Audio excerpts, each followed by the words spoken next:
Di sebuah hutan perbatasan yang sunyi, tiga prajurit TNI Angkatan Darat menemukan sebuah peti tua berkarat, terkunci rapat dengan kode angka yang misterius. Terdengar suara lirih dari dalam peti tua itu, membuat dada mereka bergetar. Peti tua itu segera dibawa ke pos. Komandan datang, menatap benda asing itu dengan sorot mata penuh tanya.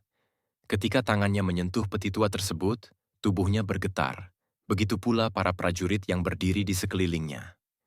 Mereka merasa ada sesuatu yang hidup di dalam sana, sesuatu yang membuat hati bergetar lebih keras daripada saat menghadapi peluru musuh. 3 jam berlalu kunci tetap tak terbuka, suara dari dalam semakin jelas. Hingga akhirnya, saat peti tua itu terbuka, rahasia itu terbongkar, para prajurit terdiam, wajah komandan berkaca-kaca, dan tangan mereka bergetar menahan haru. Semua mengira isinya hanya barang usang yang tak berarti. Ternyata, teman-teman semua, sebelum kita mulai ceritanya, dari mana saja kalian menonton cerita ini? Semoga teman-teman semua selalu diberikan kesehatan dan dimudahkan rezekinya. Dan jangan lupa tekan tombol subscribe dan like. Sekarang, mari kita mulai ceritanya. Kabut pagi masih menggantung di antara batang pohon saat tiga prajurit TNI Angkatan Darat menembus lebatnya hutan perbatasan. Langkah mereka terukur, ransel mengayun, dan napas berembus pelan di udara dingin. Burung-burung belum ramai bernyanyi, seolah hutan menahan suaranya sendiri. Mereka sudah berhari-hari berjaga di sektor ini, memetakan jalur-jalur samar yang jarang disentuh kaki manusia. Di depan, prajurit paling muda mengangkat tangan, memberi isyarat berhenti. Ia merasakan tanah di bawah sepatu sedikit tidak rata, seolah menyembunyikan sesuatu. Dua rekannya segera menyebar, memeriksa sekitar dengan gerak refleks yang terlatih. Sunyi merapat seperti dinding. Daun basah meneteskan air ke tanah yang hitam dan pekat. Di pangkal sebuah pohon besar, semi tertutup akar dan lumut tebal, tampak sebuah sudut kayu. Mereka menyingkirkan dedaunan, lalu pandangan ketiganya bertemu pada benda yang sama. Sebuah peti. Kayunya tua, warnanya pudar, tepiannya retak, namun masih kokoh. Besi pengikatnya berkarat, dan di bagian depan menempel gembok berat dengan pelat kode angka yang tampak jauh lebih baru daripada kayunya. Kontras itu membuat tengkuk terasa dingin. Catat koordinat, ucap yang tertua, suaranya rendah tapi mantap. Ia berlutut, mengusap permukaan peti dengan telapak yang syarat bekas latihan. Kayu terasa lembab, menyimpan aroma getir yang aneh. Tidak ada tanda kepemilikan, tidak ada ukiran, hanya garis-garis waktu yang menggores seperti peta tanpa nama. Mereka mengamati sekeliling. Tak ada jejak roda, tak ada bekas seretan, hanya tanah bergurat samar yang cepat hilang tertutup serasah. Jalan masuk ke lokasi ini pun bukan jalur biasa. Jika ada orang yang menaruh peti di sini, orang itu paham betul cara menyembunyikan sesuatu di dalam hutan. Prosedur menjadi pegangan.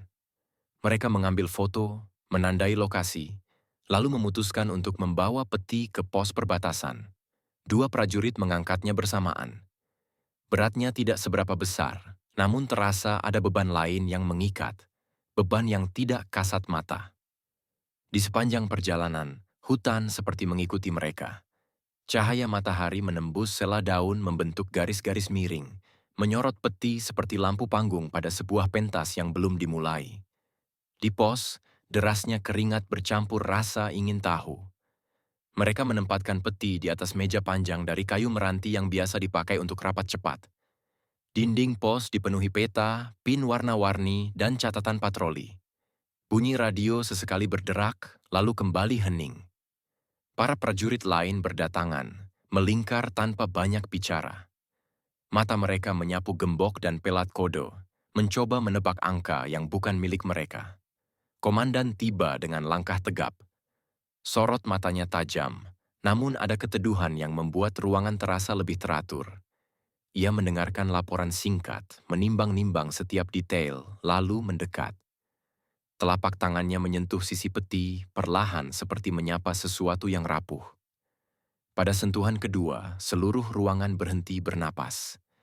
Ada getar halus yang sulit dijelaskan, kemudian suara sangat pelan, seperti kain bergesek dengan kayu, hanya sekejap, cukup untuk membuat nadi berdegup lebih cepat. Tidak ada yang berani mengeluarkan suara besar. Komandan mengangkat alis, memberi aba-aba agar tetap tenang. Ia menempelkan telinga sesaat, lalu menarik napas panjang.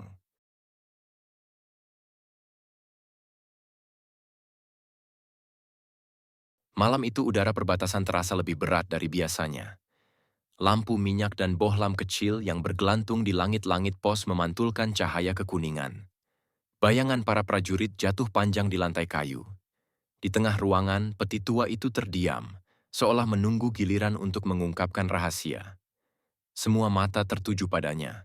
Tak ada yang berani berkedip terlalu lama.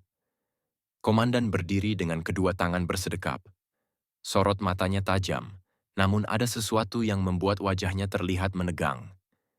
Ia tahu, peti di hadapannya bukan sekadar barang peninggalan atau tumpukan kayu kosong. Ada sesuatu di dalam sana, sesuatu yang sudah memberi tanda dengan suara samar yang tadi terdengar. Buka gemboknya dulu. Suara komandan tegas memecah hening. Seorang prajurit maju, membawa perkakas kecil. Tangannya bergetar saat menyentuh besi karat itu. Ia menekan, memutar, dan mencongkel perlahan. Bunyi logam beradu terdengar, menusuk keheningan seperti dentang jam yang terlalu keras.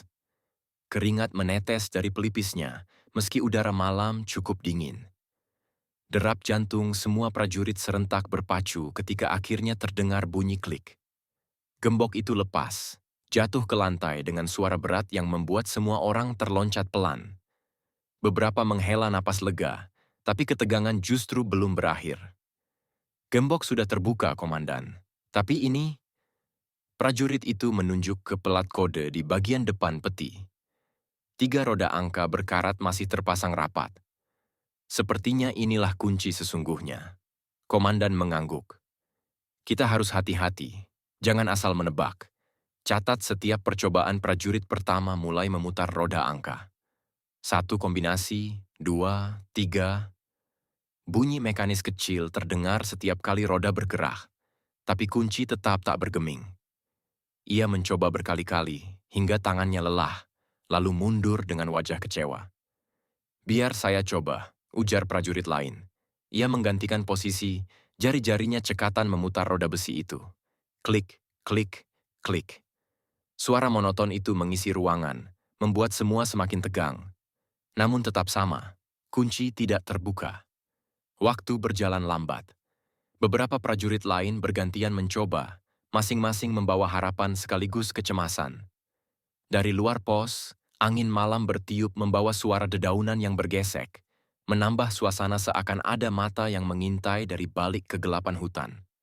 Tiba-tiba, suara samar itu kembali terdengar dari dalam peti. Kali ini lebih jelas. Bukan gesekan, bukan sekadar bunyi kayu, melainkan seperti erangan pelan yang membuat bulu kuduk berdiri. Semua prajurit menoleh pada komandan, menunggu perintah. Komandan mendekat, menempelkan telinganya pada kayu tua. Ada denyut samar yang membuat wajahnya berubah serius. Ada sesuatu hidup di dalam sana, katanya lirih, hampir berbisik, namun cukup untuk membuat seisi ruangan terdiam. Prajurit yang berdiri paling dekat merasakan lututnya melemas. Apa itu, Komandan? Suaranya serak. Komandan mengangkat tangan, memberi isyarat tenang. Jangan berspekulasi. Fokus pada kunci. Mereka kembali mencoba. Angka demi angka berputar, bunyi klik menggema berkali-kali. Keringat bercucuran di wajah-wajah muda yang biasanya penuh percaya diri saat berhadapan dengan bahaya. Malam makin larut, namun tidak ada satupun yang berpikir untuk berhenti. Jam dinding berdetak, menit demi menit lewat, tapi hasilnya tetap sama. Kode angka itu seakan menertawakan usaha mereka. Semakin lama, suara dari dalam peti terdengar lebih sering, meski samar, seperti rintihan yang meminta pertolongan. Akhirnya komandan memutuskan. Kita istirahat sebentar. Besok kita lanjutkan. Tidak boleh gegabah, namun bahkan ketika mereka duduk menghela napas, mata tetap menatap peti itu. Ada rasa takut, ada rasa penasaran, dan ada keyakinan bahwa apapun yang bersembunyi di balik kayu tua itu akan mengubah malam mereka selamanya. Dini hari di pos perbatasan biasanya sunyi, hanya suara jangkrik dan hembusan angin yang menembus celah dinding kayu. Namun malam itu berbeda. Seisi pos masih terjaga. Tak ada yang benar-benar bisa memejamkan mata. Di tengah meja, peti tua itu tetap berada di tempatnya, seolah menatap balik setiap pasang mata yang mengawasinya. Jam dinding menunjukkan pukul 2:15. Seorang prajurit yang bertugas jaga malam melirik ke arah peti. Ia mengusap wajahnya, mencoba mengusir kantuk, namun tiba-tiba telinganya menangkap suara lirih. Bukan bayangan, bukan halusinasi. Suara itu nyata, datang dari dalam peti. "Komandan," suara itu muncul lagi, katanya pelan, cukup keras untuk membangunkan beberapa rekannya. Mereka segera berkumpul, membentuk lingkaran. Suara yang terdengar kali ini lebih jelas, seperti rintihan pelan yang terputus-putus. Ada hentakan kecil dari dalam kayu, sangat lemah, tapi cukup membuat semua jantung berdebar. Komandan melangkah mendekat. Cahaya lampu bohlam menyoroti wajahnya yang serius. Kita tidak bisa menunggu terlalu lama. Jika ada sesuatu yang hidup di dalam, kita harus temukan caranya membuka. Seorang prajurit kembali mencoba kode angka. Tangannya bergetar saat memutar roda besi, bunyi klik-klik kembali memenuhi ruangan. Dua kombinasi, 5, 10, hingga puluhan percobaan. Tetap saja, kunci tidak bergerak. "Coba sistematis," ucap komandan. "Mulai dari 000, catat setiap perubahan. Jangan asal acak." Mereka mengangguk. Seorang prajurit mencatat di buku kecil, sementara rekannya terus memutar kombinasi. Setiap bunyi klik dicatat, meski hasilnya tetap nihil. Waktu merayap. Hingga pukul 3 dini hari, mereka sudah mencoba ratusan kombinasi. Keringat bercucuran meski udara dingin, tangan terasa kaku, namun rasa penasaran menolak mereka untuk menyerah. Tiba-tiba, suara dari dalam peti terdengar lagi. Kali ini lebih keras, seperti tangisan tercekik yang membuat darah mereka berdesir. Seorang prajurit mundur spontan, wajahnya pucat. "Komandan, ini tidak wajar. Bagaimana mungkin ada suara seperti itu dari peti tua?" Komandan menatapnya tajam, namun tatapan itu bukan untuk menyalahkan, melainkan meneguhkan. "Saya juga mendengar, tapi kita tidak boleh berhenti. Ada sesuatu yang butuh pertolongan." Beberapa prajurit mulai gelisah. Ada yang mondar-mandir, ada yang menutup wajah dengan tangan. Sementara itu, roda kode terus diputar tanpa henti. Klik, klik, klik. Bunyi itu kini terdengar seperti detak jam yang membawa beban. Pukul 4:15.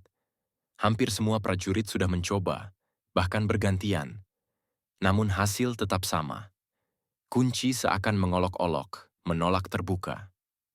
"Komandan, bagaimana kalau kita paksa dengan memotong pelat besi?" Usul seorang prajurit dengan nada putus asa. Komandan menggeleng. "Tidak, kita tidak tahu apa yang ada di dalam. Kalau kita paksa, bisa berbahaya bagi isinya." Kalimat itu membuat semua terdiam. Ya, ada isi yang harus dijaga, isi yang memberi suara sejak pertama kali peti ditemukan. Mereka kembali duduk mengelilingi meja, menatap peti dengan sorot mata yang sama, cemas sekaligus penasaran. Setiap kali suara lirih muncul, mereka saling pandang, seolah bertanya-tanya apa yang sebenarnya terkunci di balik kayu tua itu. Fajar mulai merayap di ufuk timur. Cahaya keemasan menembus jendela kecil pos, menyapu meja tempat peti itu berada. Namun bukan ketenangan yang mereka rasakan, melainkan tekanan yang semakin besar. Komandan berdiri, menatap seluruh prajurit. "Hari ini kita teruskan. Kita tidak berhenti sampai kunci ini terbuka. Sesuatu di dalam sana menunggu kita. Jangan biarkan ia menunggu terlalu lama." Peti tua itu tetap diam. Tapi semua tahu, setiap menit yang berlalu membuat suara di dalamnya semakin nyaring, semakin mendesak untuk ditemukan. Fajar telah menyingsing, sinar matahari merambat pelan melalui celah-celah dinding pos. Namun rasa lega yang biasanya datang bersama pagi tak kunjung hadir. Para prajurit masih berkumpul mengelilingi peti tua itu. Wajah mereka pucat karena kurang tidur dan pikiran yang terus diliputi tanda tanya. Seorang prajurit muda memecah keheningan. "Komandan, semalaman kita mencoba ratusan kode, Tapi kuncinya tetap tidak mau terbuka. Suaranya serak, lebih karena kelelahan daripada sekadar putus asa. Komandan berdiri tegap, menatap semua dengan sorot mata penuh tekad. Kita tidak bisa berhenti. Suara di dalam peti semakin jelas. Apapun isinya, ia menunggu kita untuk segera membebaskannya. Prajurit senior mengangguk, lalu mengambil alih giliran. Tangannya berotot, terbiasa memegang senjata, kini berusaha sabar memutar roda kode angka. Klik, klik, klik. Bunyi kecil itu kembali memenuhi ruangan, membuat suasana semakin menegangkan. Tiba-tiba terdengar sesuatu yang membuat semua membeku. Bukan lagi rintihan samar, melainkan ketukan pelan dari dalam peti. 1 kali, 2 kali, 3 kali. Seperti seseorang yang berusaha memberi tanda. "Komandan, ada yang mengetuk dari dalam," seru seorang prajurit dengan mata melebar. Semua prajurit terdiam, hanya suara napas terdengar. Beberapa bahkan merasakan bulu kuduknya berdiri. Mereka saling berpandangan, bingung antara rasa takut atau harapan. Komandan maju mendekat. Ia menempelkan telinga ke permukaan kayu. Dan benar saja, ketukan itu masih terdengar, lemah tapi nyata. Bersamaan dengan itu, suara lirih yang menyerupai tangisan kembali muncul, kali ini lebih panjang, membuat hati siapapun yang mendengarnya serasa diremas. "Cepat teruskan, jangan berhenti sampai terbuka," ucap komandan dengan suara tegas, meski sorot matanya terlihat gelisah. Prajurit bergantian mencoba. Angka-angka terus diputar, kombinasi terus dicatat. Waktu terasa berjalan sangat lambat. Setiap percobaan yang gagal hanya menambah beban di dada mereka. Seorang prajurit tiba-tiba berjongkok, memegangi kepalanya. "Komandan, saya tidak sanggup. Kalau ini benar ada orang di dalam, bagaimana mungkin bisa bertahan selama ini?" Air matanya menetes, membuat suasana semakin mencekam. Komandan menepuk bahunya. "Kita harus percaya, siapapun yang ada di dalam sana, ia bertahan karena menunggu kita." Matahari semakin tinggi. Suara burung mulai terdengar di luar, kontras dengan ketegangan yang masih menggantung di dalam pos. Peti itu tetap berada di tengah meja, menjadi pusat perhatian sekaligus sumber kecemasan. Ketukan kembali terdengar. Kali ini lebih keras, membuat sebagian prajurit tersentak. Seorang prajurit muda menutup mulutnya, hampir menangis. "Komandan, ini tidak bisa ditunda lagi. Kita harus segera buka. Kalau tidak..." Komandan mengangkat tangan, menghentikan kata-katanya. "Saya tahu, dan kita akan segera menemukannya." Ia menatap peti itu lama, dalam. Waktu seakan berhenti. Hanya suara roda kode yang berputar, ketukan dari dalam, dan jantung para prajurit yang berdetak kencang. Semua menunggu saat kunci itu akhirnya terbuka.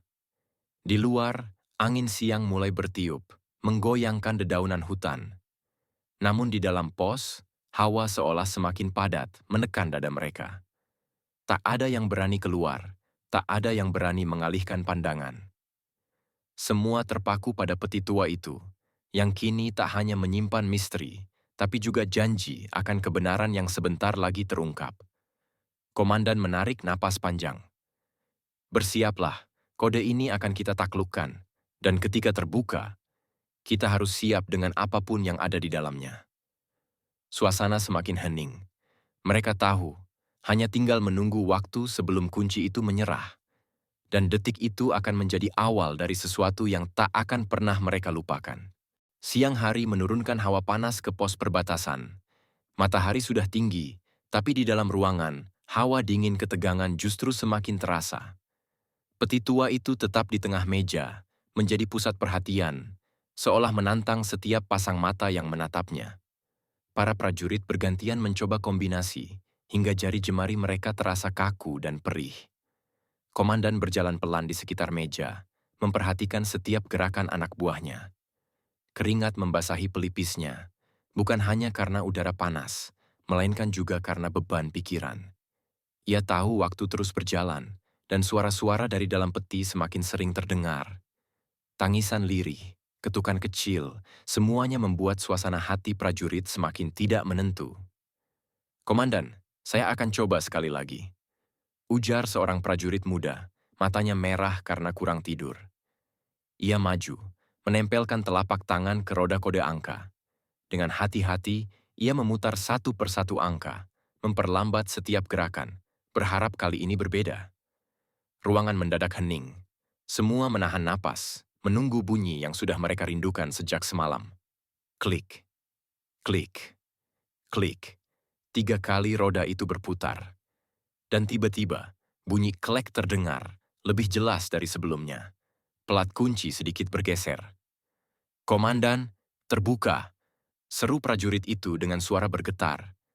Detik itu juga semua berdiri, menunduk ke arah peti. Wajah mereka dipenuhi campuran rasa takut, penasaran, dan harapan. Komandan maju perlahan, tangannya kokoh namun jelas bergetar saat menyentuh tutup kayu yang tua itu. "Semua bersiap.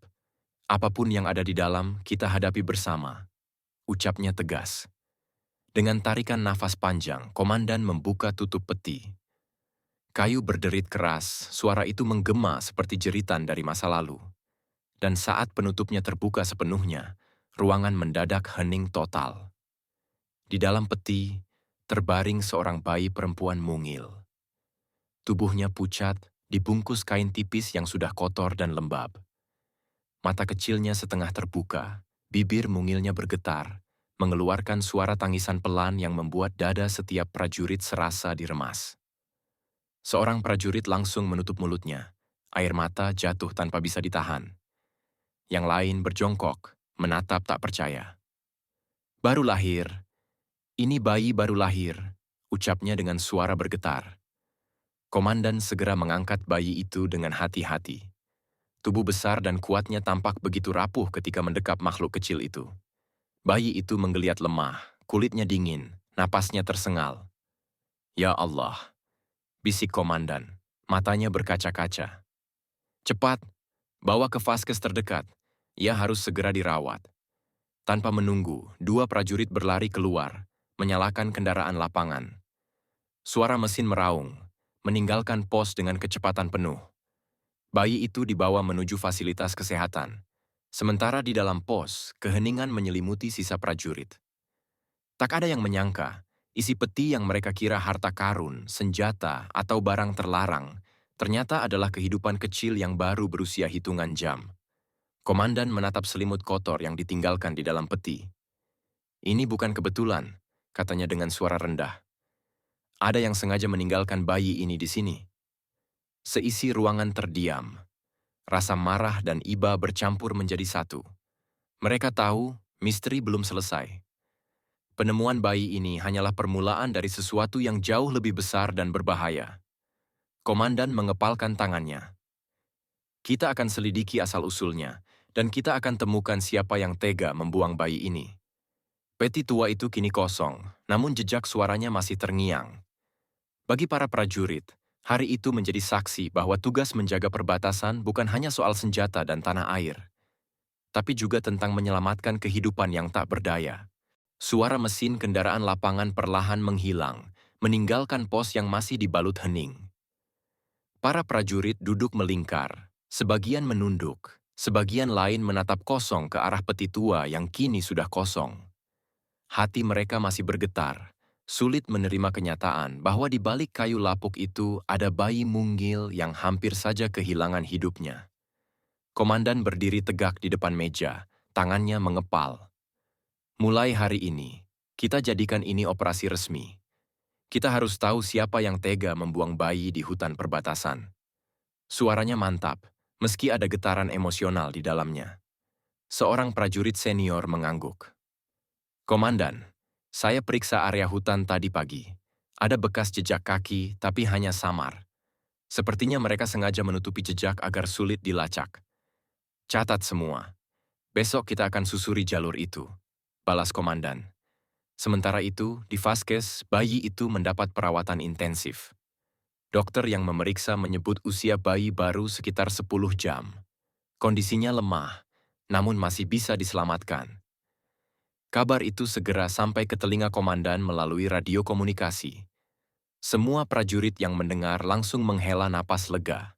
Beberapa bahkan mengucap syukur lirih. Anak itu selamat, ucap komandan. Wajahnya menegang namun juga lega. Tapi jangan lupa, ada alasan kenapa dia ditinggalkan di hutan. Kita harus bongkar siapa di balik semua ini. Prajurit muda yang menemukan bayi pertama kali menunduk masih terguncang. Komandan, kalau bayi ini sengaja ditinggalkan, berarti ada yang mengawasinya, kan? Bagaimana kalau mereka masih ada di sekitar perbatasan? Komandan menatapnya dalam-dalam. Itu yang harus kita pastikan. Mereka bisa saja sindikat penyelundup. Atau lebih buruk, jaringan perdagangan manusia. Kata-kata itu membuat semua terdiam. Suasana pos semakin berat. Bayi mungil itu mungkin hanyalah satu dari sekian banyak korban yang tak bersuara.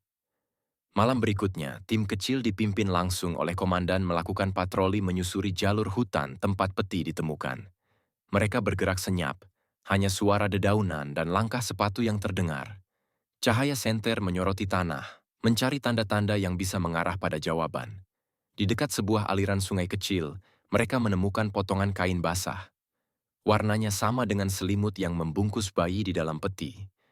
Komandan mengangkat kain itu dengan hati-hati, matanya menyipit. Ini bukan kebetulan. Mereka melewati jalur ini lebih jauh. Jejak ban samar terlihat di tanah berlumpur. Bekas roda besar, mungkin kendaraan yang digunakan untuk membawa barang. Ini jalur keluar masuk. Mereka mencoba kabur saat tahu ada patroli, ujar salah satu prajurit. Komandan mengangguk, wajahnya semakin keras. Mereka panik, meninggalkan bayi itu agar tidak ketahuan. Mereka pikir kita tidak akan menemukan apa-apa patroli berakhir saat fajar merekah. Meski bukti belum lengkap, tanda-tanda mulai mengarah pada kesimpulan yang sama. Ada jaringan besar yang beroperasi di balik perbatasan, dan bayi itu hanyalah korban dari sesuatu yang jauh lebih kejam. Sesampainya di pos, komandan berkumpul dengan seluruh prajurit. Kita tidak boleh berhenti di sini. Kita sudah selamatkan satu nyawa, tapi bisa jadi ada puluhan bahkan ratusan yang lain menunggu. Kita harus temukan markas mereka. Mata setiap prajurit menatap penuh tekad. Lelah masih terasa, tapi kini digantikan oleh semangat yang membara. Mereka bukan hanya penjaga perbatasan lagi, melainkan juga penjaga kehidupan. Dan jauh di dalam hati komandan, ia tahu, pertempuran baru saja dimulai. Hari itu matahari sudah tinggi ketika komandan kembali menerima laporan dari tim patroli yang dikirim menyusuri jalur hutan. Wajah-wajah prajurit penuh debu, namun sorot mata mereka menyala, membawa kabar penting. Komandan, kami menemukan bekas perkemahan kecil sekitar 3 kilometer dari titik penemuan peti. Ujar salah satu prajurit sambil membuka peta lusuh di meja. Ada sisa api unggun, bekas makanan kaleng, dan botol susu bayi. Ruangan pos mendadak hening. Kata botol susu membuat semua jantung berdegup lebih keras. Artinya, bayi itu memang dirawat sebentar sebelum akhirnya ditinggalkan. Komandan menatap peta, jarinya menggeser ke titik yang ditunjukkan. Mereka bergerak terorganisir. Ini bukan pekerjaan orang iseng prajurit senior yang sudah lama bertugas di perbatasan menghela napas berat. Saya pernah dengar kabar samar, ada jaringan jual beli anak yang menyeberang lewat jalur hutan. Mereka memanfaatkan perbatasan untuk mengelabui aparat ucapan itu, membuat beberapa prajurit terbelalak. Rasa marah merambat di dada mereka. Bagaimana mungkin ada manusia yang tega memperdagangkan bayi seakan hanya barang dagangan? Komandan mengepalkan tangan di atas meja. Kalau benar itu sindikat, mereka berbahaya. Tapi kita tidak boleh tinggal diam. Bayi di Vasquez adalah bukti nyata. Kita harus bongkar semua ini. Sore harinya, komandan mengirim 2 regu khusus untuk mengamati jalur perkemahan yang ditemukan.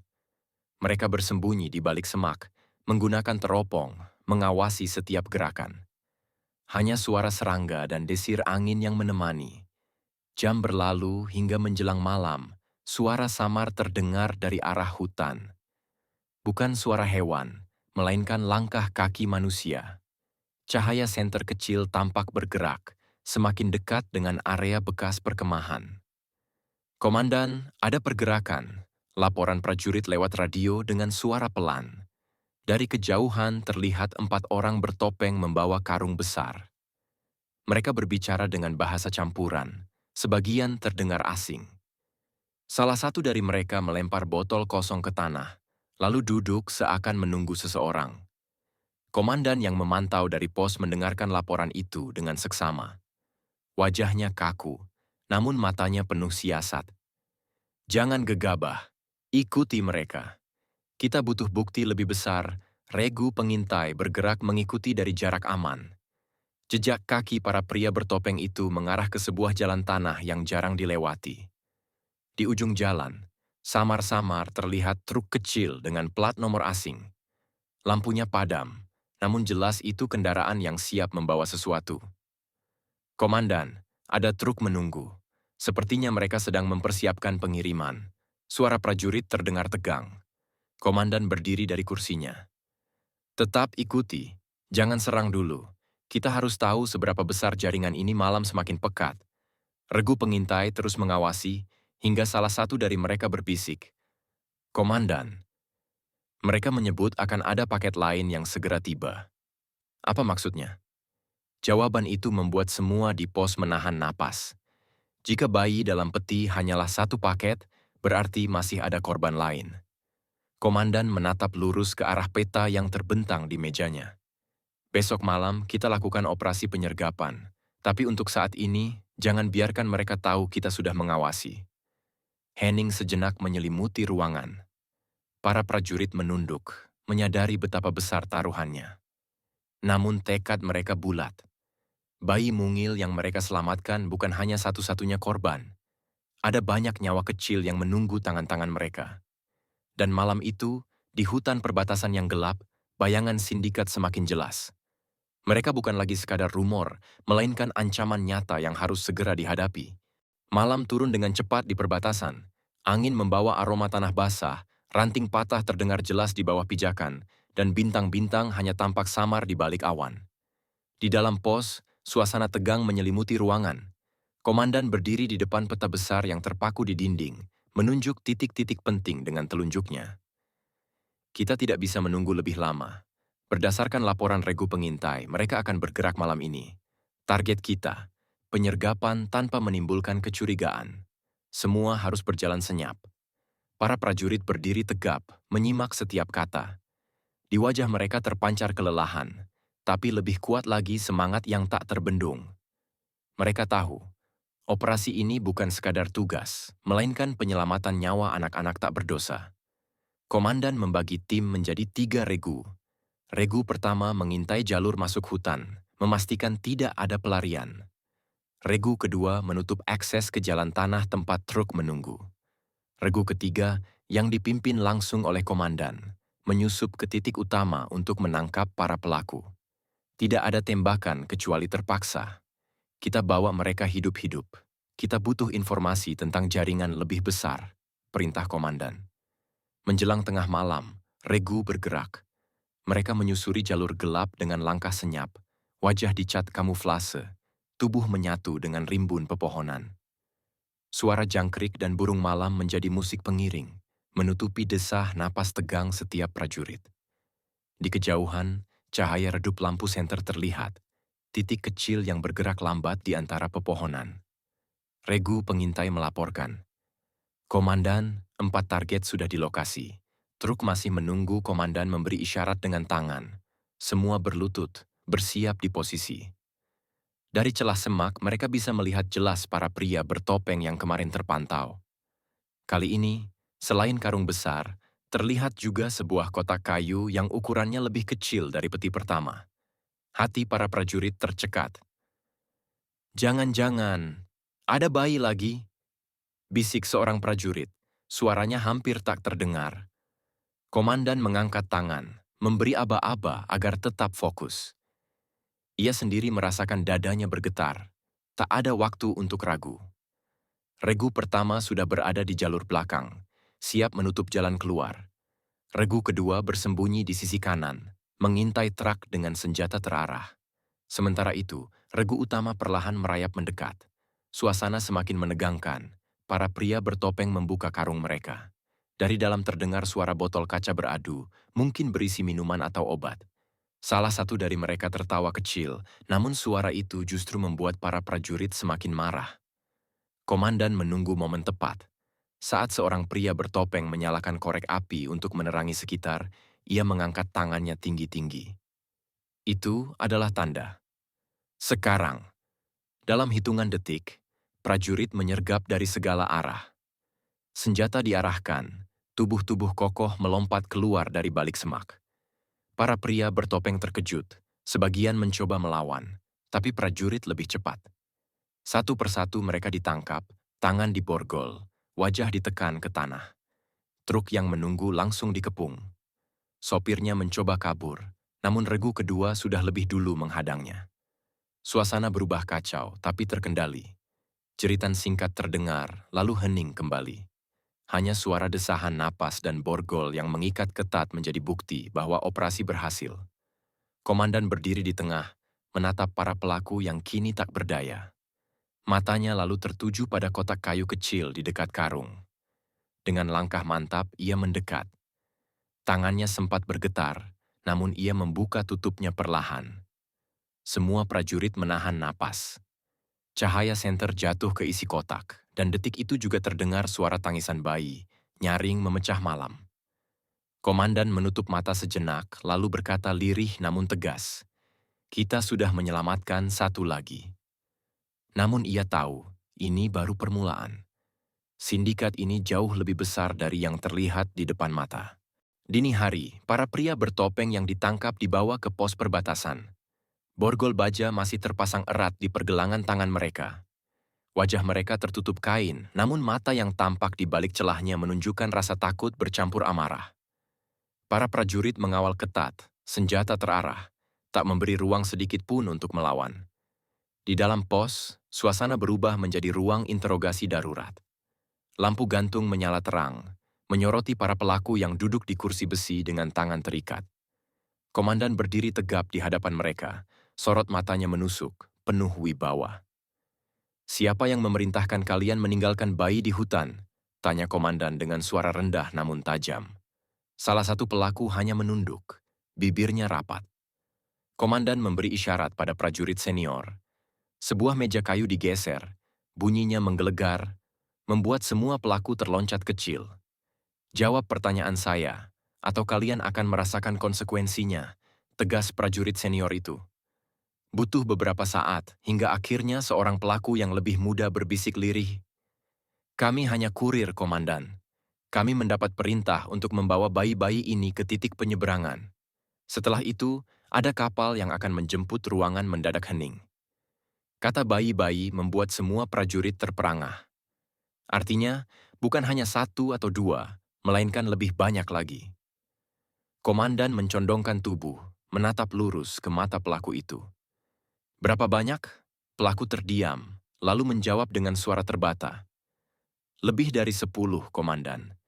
Mereka disimpan di markas sementara, tidak jauh dari perbatasan. Kami hanya bagian kecil." Ada atasan kami yang mengatur semuanya. Mendengar itu, rahang komandan mengeras. Tangannya mengepal, menahan amarah. Ia menoleh ke prajurit lain. "Catat semua informasi. Kita tidak boleh buang waktu." Sementara itu, seorang prajurit yang baru kembali dari Vaskes membawa kabar. "Komandan, bayi yang pertama kali kita temukan selamat. Kondisinya membaik meski masih lemah. Dokter mengatakan ia butuh perawatan intensif beberapa hari ke depan." Kabar itu membawa sedikit kelegaan, namun tidak mengurangi ketegangan. Justru menjadi pengingat bahwa ada bayi lain yang harus segera diselamatkan. Komandan kembali menatap para pelaku. "Kalian bermain dengan nyawa tak berdosa, dan kalian pikir kami akan diam?" Suaranya bergetar, tapi penuh kuasa. "Kalian akan memandu kami ke markas itu." Para pelaku saling pandang. Salah satunya mencoba menyangkal, namun tatapan komandan membuatnya tak sanggup berbohong lagi. "Markas itu ada di sebuah gudang tua dekat sungai perbatasan," ujarnya lirih. "Mereka menunggu kesempatan untuk mengirim paket berikutnya malam besok." Mendengar informasi itu, komandan segera mengambil keputusan. "Kita lakukan operasi besar-besaran. Kita gagalkan semua rencana mereka." Para prajurit serentak mengangguk, sorot mata mereka membara. Mereka tahu, Tugas ini bukan lagi sekadar menjaga garis batas, melainkan menyelamatkan generasi kecil dari tangan para penjahat. Malam itu, pos perbatasan berubah menjadi pusat perencanaan operasi. Peta digelar, jalur-jalur dipetakan, strategi dibahas dengan detail. Tidak ada yang mengeluh lelah, tidak ada yang meminta istirahat. Semua bersiap, karena mereka tahu besok adalah hari penentuan. Di luar pos, angin malam bertiup membawa aroma sungai yang tenang. Namun di balik ketenangan itu, sebuah gudang tua menyimpan jeritan kecil yang menunggu untuk dibebaskan. Dan para prajurit tahu, waktu mereka hampir habis. Malam berikutnya, hutan perbatasan kembali diselimuti kabut tipis. Bulan separuh menggantung pucat di langit, sinarnya jatuh samar ke permukaan sungai yang berkilau redup. Di tepi sungai itulah sebuah bangunan tua berdiri. Gudang kayu berukuran besar, catnya terkelupas, jendela-jendelanya ditutup dengan papan seng berkarat. Dari luar tampak sepi, tapi sesekali terdengar suara samar, seperti tangisan kecil yang nyaris tertelan angin malam. Di seberang sungai, regu prajurit sudah bersiap. Komandan berjongkok di depan peta kecil, menunjuk jalur penyergapan. Regu 1 masuk dari sisi barat, lewat semak. Regu 2 tutup jalur belakang gudang. Regu 3, bersama saya, akan menerobos langsung ke dalam. Ingat, target utama, selamatkan bayi-bayi itu. Semua prajurit mengangguk. Wajah mereka serius, senjata terpegang erat. Tak ada ruang untuk kesalahan. Perlahan, mereka bergerak. Langkah kaki nyaris tak bersuara, hanya desir dedaunan yang terinjak. Udara malam menusuk, membuat napas terasa berat. Dari kejauhan, samar terlihat 2 orang berjaga di depan gudang. Senjata mereka disampirkan asal-asalan, seolah tidak menduga bahaya akan datang malam itu. Regu 1 segera mengendap, mendekati penjaga. Dalam hitungan detik, 2 prajurit melompat, menekan tubuh penjaga ke tanah, membungkam mulut mereka. Tidak ada suara teriakan, hanya gesekan singkat lalu hening. Penjaga berhasil dilumpuhkan. Komandan memberi aba-aba. Pintu gudang yang besar dan berat terlihat terkunci dengan rantai. Seorang prajurit mengambil alat pemotong. Suara kerak terdengar pelan saat rantai putus. Detik berikutnya, pintu didorong perlahan hingga terbuka. Aroma lembab bercampur amis menyergap begitu pintu terbuka. Cahaya senter menyapu ruangan, memperlihatkan pemandangan yang membuat dada semua prajurit serasa diremuk. Puluhan kotak kayu tersusun rapi, sebagian terbuka, berisi selimut dan botol susu. Dan dari sudut gelap gudang, suara tangisan bayi terdengar semakin jelas. "Komandan, mereka ada di sini," ucap seorang prajurit dengan suara bergetar. Komandan segera masuk lebih dalam. Di sebuah meja panjang, 3 pria bertubuh kekar sedang duduk, tampak kaget melihat kedatangan prajurit. Mereka mencoba meraih senjata, namun prajurit lebih sigap. Teriakan, "Diam!" menggema. Senjata diarahkan, dan dalam hitungan detik, para pria itu ditundukkan ke lantai, tangan mereka diborgol. Sementara itu, prajurit lain menemukan 6 bayi di dalam kotak besar yang dilapisi kain. Mereka masih hidup, tapi tampak lemah, kulit pucat, sebagian menangis dengan suara serak. Para prajurit bergegas mengangkat mereka, satu persatu dengan hati-hati. "Cepat, siapkan kendaraan evakuasi," seru komandan. Suasana berubah menjadi campuran antara tegang dan haru. Tangisan bayi menggema di dalam gudang, bercampur dengan langkah-langkah cepat para prajurit yang sibuk mengamankan ruangan. Di luar gudang, Regu 2 melaporkan, "Komandan, ada pergerakan dari arah sungai." Satu perahu motor mendekat komandan menatap tajam ke arah sungai. Cahaya lampu perahu terlihat semakin jelas. Itu pasti penghubung mereka. Jangan biarkan lolos. Regu 2 segera bersiap, mengarahkan senjata ke arah perahu yang mendekat. Malam itu, pertempuran besar tak terelakkan. Namun satu hal sudah pasti. Bayi-bayi yang mereka temukan di gudang tidak akan lagi berada di tangan para penjahat. Suara mesin perahu motor semakin mendekat, memecah kesunyian malam. Air sungai bergolak, percikan kecil memantul diterpa baling-baling. Dari kejauhan, cahaya lampu sorot perahu mengiris kegelapan, menyapu tepian sungai tempat prajurit TNI sudah bersiaga. Regu 2 menahan napas, senjata terarah, tubuh bersembunyi di balik semak rimbun. Komandan, target semakin dekat. Jumlah mereka sekitar 6 orang. Laporan terdengar jelas di radio kecil. Komandan yang masih berada di dalam gudang mendengar laporan itu dengan wajah menegang. Ia menoleh ke prajurit yang sedang menggendong bayi. Cepat bawa bayi-bayi ini ke kendaraan evakuasi. Lindungi mereka dengan nyawa kalian, prajurit mengangguk tegas, lalu bergegas keluar. Tangisan bayi terdengar di antara langkah-langkah tergesa. Komandan kemudian meraih radio. Regu 2, tunggu aba-aba saya. Jangan serang sebelum saya perintahkan. Perahu motor akhirnya merapat. 6 pria bersenjata melompat ke daratan. Wajah mereka tertutup kain hitam, mata mereka liar. Salah satu dari mereka berteriak, "Cepat angkat kotak-kotak itu. Kapal besar sudah menunggu di tengah laut." Mereka berjalan cepat ke arah gudang, tak sadar bahwa setiap gerakan mereka telah diawasi. Saat salah satu membuka pintu gudang dan mendapati kekacauan, wajahnya memucat. "Bos, ada yang masuk." Detik berikutnya suara keras terdengar. "Sekarang!" perintah komandan melalui radio. Regu 2 keluar dari persembunyian. Senjata diangkat, sorotan lampu menyalakan wajah-wajah para pelaku. TNI angkat tangan. Para pria bertopeng panik. 2 di antaranya mencoba melepaskan tembakan, tapi prajurit lebih cepat. Suara rentetan singkat membelah malam. Peluru mengenai tanah, percikan api kecil melompat di permukaan air sungai. Pertempuran sengit pun pecah. Suara tembakan bersaut-sautan, menggema di antara pepohonan. Para prajurit berlari cepat, bergerak dari satu perlindungan ke perlindungan lain, membalas tembakan dengan tepat. Sementara itu, para pelaku berusaha mundur ke arah perahu. Komandan pagi menyapa pos perbatasan dengan sinar mentari yang hangat, namun hati para prajurit tetap diselimuti tegang. Malam penuh pertempuran baru saja berlalu, menyisakan tubuh lelah dan pikiran penuh tanda tanya. Di halaman pos, 6 pria bertopeng duduk terikat, wajah mereka kusut, beberapa masih berlumuran lumpur sungai. Mata mereka menunduk, sebagian ketakutan, sebagian lain masih berusaha menyimpan gengsi. Komandan melangkah ke depan, wajahnya keras, langkahnya tegap. Ia berhenti tepat di hadapan mereka. "Kalian pikir bisa lolos dengan memperdagangkan bayi? Kalian salah besar. Kalian sudah jatuh ke tangan TNI, dan sekarang katakan siapa dalang di balik semua ini." Para pelaku saling pandang, diam. Komandan memberi isyarat. Seorang prajurit senior menendang kursi salah satu pelaku agar terjatuh ke belakang. Tubuhnya berguling ke tanah, membuat yang lain terloncat kaget. "Saya tidak main-main," ujar komandan dingin. Akhirnya, salah satu pelaku yang paling muda membuka suara. Kami hanya diperintah. Ada seseorang yang mengatur semuanya.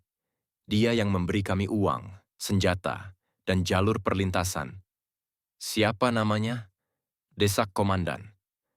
Pelaku itu menggigit bibir, ragu. Namun tatapan tajam komandan memaksanya bicara. "Dia dikenal sebagai Tuan Besar. Kami tidak pernah tahu nama aslinya. Dia orang luar negeri, tapi punya banyak orang suruhan di sini.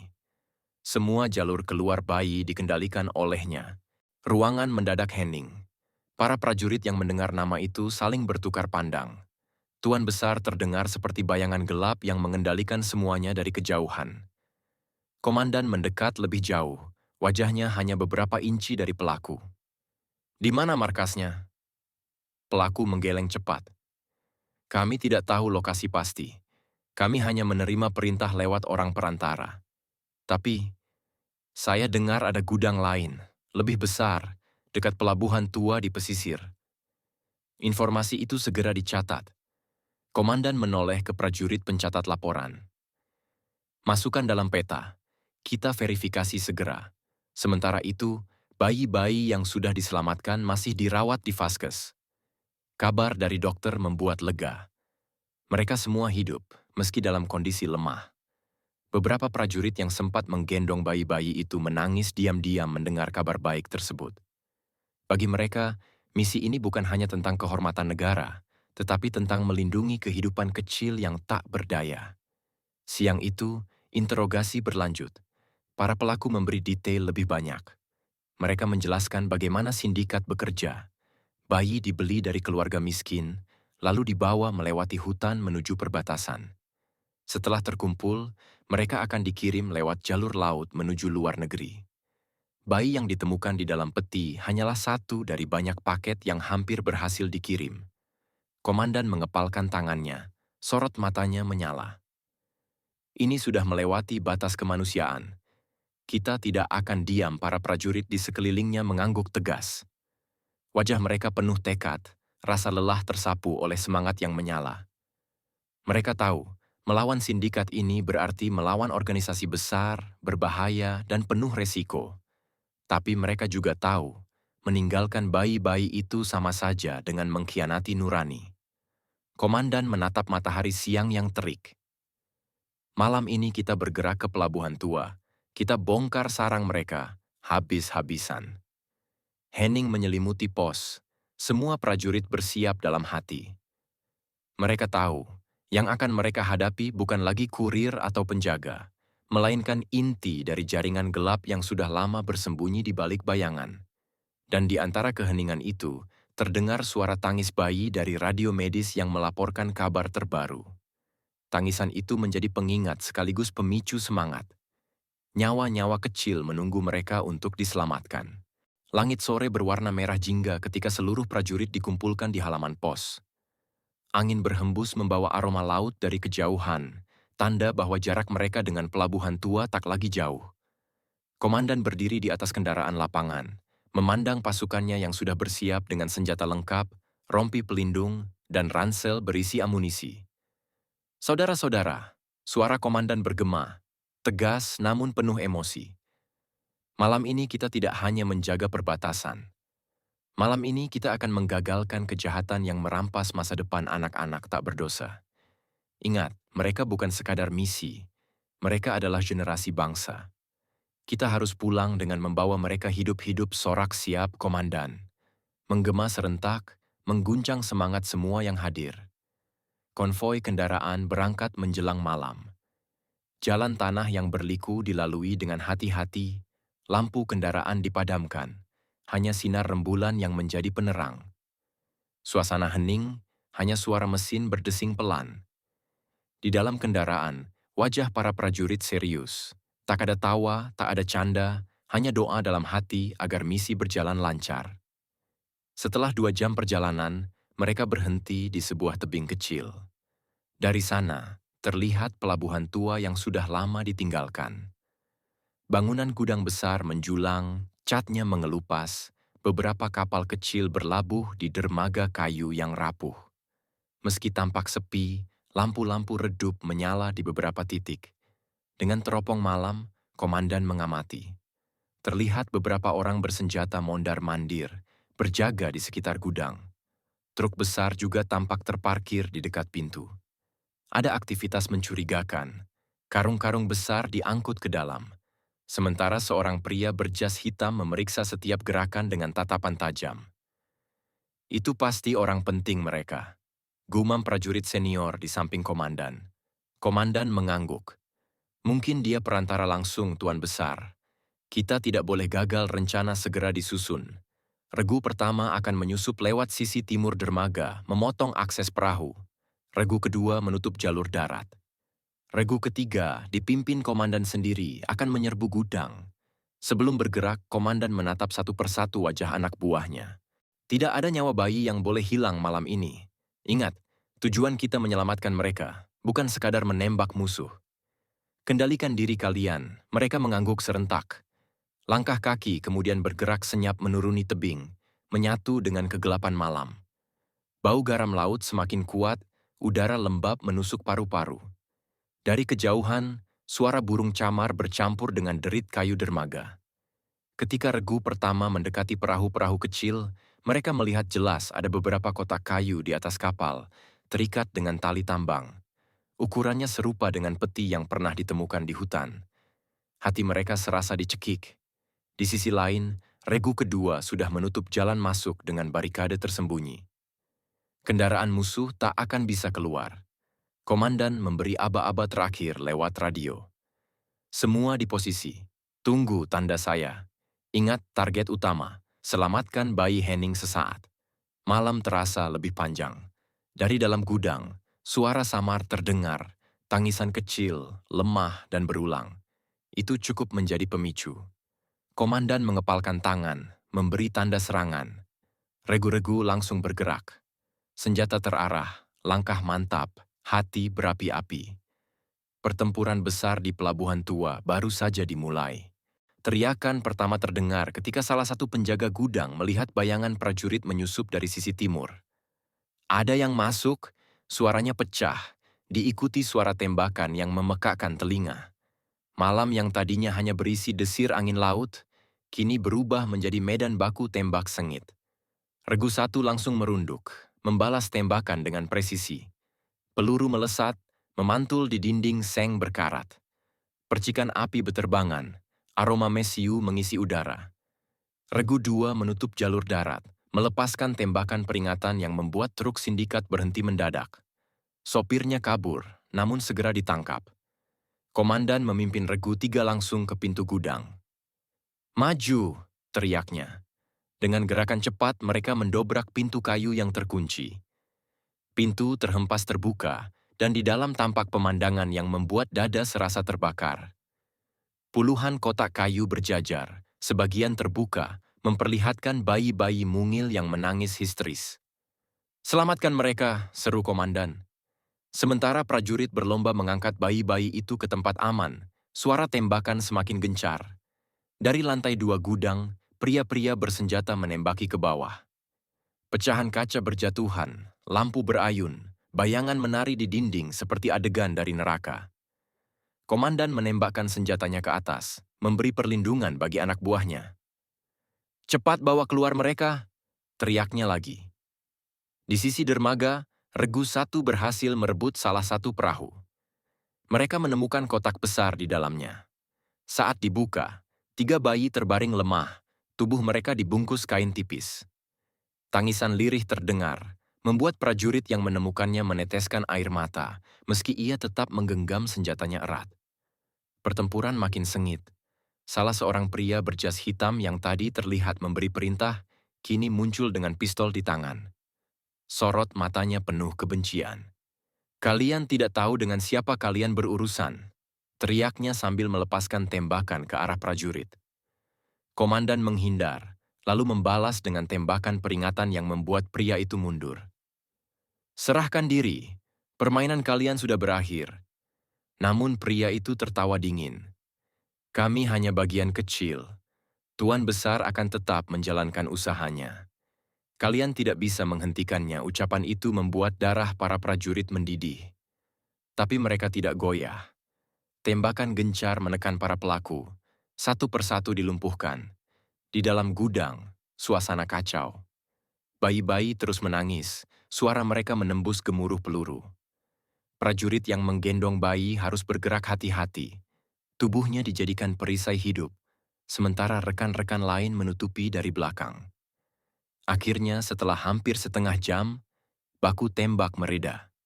Sebagian pelaku tertangkap hidup-hidup, sebagian lain tak berkutik. Gudang penuh asap dan debu, namun tangisan bayi yang masih terdengar menjadi bukti kemenangan malam itu.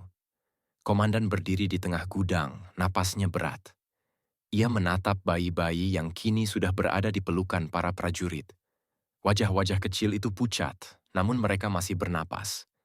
"Semua berhasil kita amankan, Komandan," lapor seorang prajurit sambil menggendong 2 bayi sekaligus. Komandan mengangguk, matanya berkaca-kaca. "Malam ini kita sudah buktikan bahwa kita bukan hanya penjaga perbatasan, kita penjaga kehidupan." Namun di balik rasa lega itu, kata-kata pria berjas hitam tadi masih terngiang. Tuan Besar, dalang besar sindikat, belum tersentuh. Dan komandan tahu, pertempuran ini belum benar-benar usai. Malam yang mencekam akhirnya berakhir. Fajar perlahan naik di ufuk timur, langit berubah merah muda, cahaya matahari menimpa Pelabuhan Tua yang kini dipenuhi prajurit TNI. Tangisan bayi bergema lirih di antara suara langkah kaki dan instruksi yang teratur. Semua bayi sudah diangkut ke kendaraan evakuasi, dibungkus selimut bersih yang dibawa dari Vaskes. Komandan berdiri tegap di depan gudang yang penuh lubang peluru. Matanya menyapu pemandangan, prajurit yang menggendong bayi dengan hati-hati, prajurit lain yang mengikat para pelaku yang masih hidup, serta sisa perahu yang terbakar di dermaga. Semua tampak letih, namun juga penuh rasa lega. Komandan, jumlah bayi yang berhasil diselamatkan ada 17, lapor seorang prajurit sambil membawa catatan. Kondisi mereka lemah, tapi dokter bilang kemungkinan besar bisa selamat dengan perawatan intensif. Komandan mengangguk, menatap jauh ke arah laut. Hatinya bergetar mendengar jumlah itu. Bayi-bayi yang hampir saja menjadi barang dagangan kini kembali ke pelukan kemanusiaan. Ia berjalan mendekati kendaraan evakuasi. Di dalam, bayi-bayi itu menangis pelan, sebagian memejamkan mata dengan tubuh mungil yang menggigil. Komandan menunduk, menyentuh lembut salah satu kepala bayi yang dibalut kain putih. "Kalian aman sekarang. Kami sudah di sini." Beberapa prajurit menahan air mata, menyaksikan pemandangan itu. Seorang prajurit muda berbisik lirih. "Komandan, selama hidup saya, ini misi paling berat sekaligus paling berharga." Komandan menepuk bahunya. "Ingat, kita bukan hanya prajurit bersenjata. Kita juga prajurit yang ditugaskan menjaga harapan." Tak lama kemudian, sirene kendaraan medis terdengar mendekat. Tim kesehatan datang membawa inkubator portabel, selimut hangat, dan obat-obatan. Bayi-bayi segera dipindahkan dengan penuh hati-hati. Tangisan kecil mereka menjadi tanda kehidupan yang baru saja diselamatkan dari jurang kematian. Di sisi lain, para pelaku digiring dengan kepala tertunduk. Komandan mendekat, menatap pria berjas hitam yang masih terikat. "Kau katakan ada tuan besar. Dengarkan baik-baik, kami tidak akan berhenti sampai dalang itu tertangkap. Kau bisa sembunyi, tapi tidak bisa lari selamanya." Pria itu terdiam, wajahnya pucat, kehilangan keberanian yang tadi sempat ditunjukkannya. Menjelang siang, seluruh prajurit dikumpulkan. Komandan berdiri di depan mereka, bendera merah putih kecil berkibar di tiang dermaga yang reyot. "Hari ini, kita sudah menyelamatkan 17 nyawa. Itu artinya 17 masa depan bangsa kembali memiliki kesempatan hidup.